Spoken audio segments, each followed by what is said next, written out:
It is experiment a time once again. I saw these at our local hardware store. I wanted to see what they would do. I've never used anything like this before. This is just going to be just this paint on a canvas, and this is just to see what it does when mixed with other colors. I have 3 colors here. First I'm going to spray my canvas with my water and kind of let that sit and tighten up. I am going to put down a little, this is why I didn't really put my top on my blue. It seems to be the best mixed. I think I just shook it more than the others. So I'm going to just dump some unthinned blue on here and really try to coat it.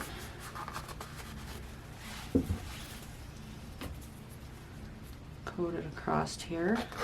See how it spreads.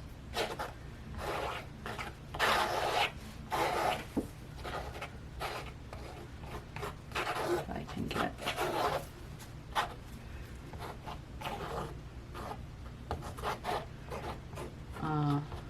this mostly covered, I'll be pretty happy.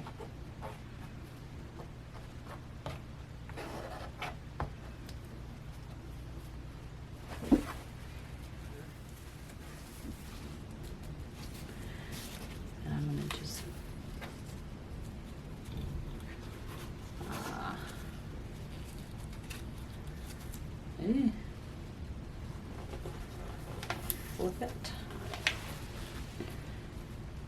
and let it kind of sit for a second. We'll see what happens. We'll see. While it's sitting, I can go ahead. I'm not going to reuse these popsicle sticks just because they have a different type of paint than I usually use. So sacrifice those few. Don't know if that had any on it. Until we know what this is going to do, I don't want to contaminate anything. Let me get this in view. I'm going to pause and restart the video here. And then we'll see what happens. Alright, now I did say I was going to go pour through my strainer, but at the last second I did decide to just, since I got it close to the top of the cup, I want to see if it'll do a good flip cup. Another test I'm going to do, I have plenty of paint left to test, is probably going to be my strainer pour. With all of my colors in one cup, and then just pour it through a strainer and see what happens. And then just wait for it to dry and see how it comes out. Alright, I think we're gonna go with it.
guys, we have some very interesting results with this one here. This is my Valspar latex enamel experiment. This is interesting. I normally wouldn't like any sort of texture or cracks or splits, but this is kind of, I really like how this came out. It's very, very neat looking. Let me see if I can get that in so you can see. With this pour, what it looks like has happened is the different layers have sort of, the top layer of some of the colors have split and let the bottom paints kind of show through on that. And it is very, very neat. This right here. I actually really, really like this texture. It's different. There we go. Very different type of painting. It's all dried and cured now. I am not going to varnish this. This is a latex enamel painting, so it really is not going to be affected by light or moisture. Very neat results with this. I do have another one I'm going to show you, and I do have some different paints coming today or tomorrow. I think they're supposed to be here. Some interior house paint. I believe it's more acrylic. I don't know if it's 100% acrylic or acrylic latex. I'll have to see on the can. The description wasn't very informative there when I bought it, so they're just again, I just ordered some sample sizes to see if in fact you can use house paints for pours. And with this, it's really came out neat. I kind of like it. I'm not sure if it's worth dealing with the annoying cans and all that you kind of have to do to deal with this. But really neat. I'm glad I tried this to see what would happen. Not a lot of cells with this, just a really different sort of texture, and with the splits and the blue showing underneath. I really like that. I'm gonna keep this one. Don't even need to varnish it, like I said. Just an interesting piece to hang up on the wall. You can see the texture in that. That is something that you kind of like. Maybe give some different types of paints a try. I haven't tried oil painting. I might.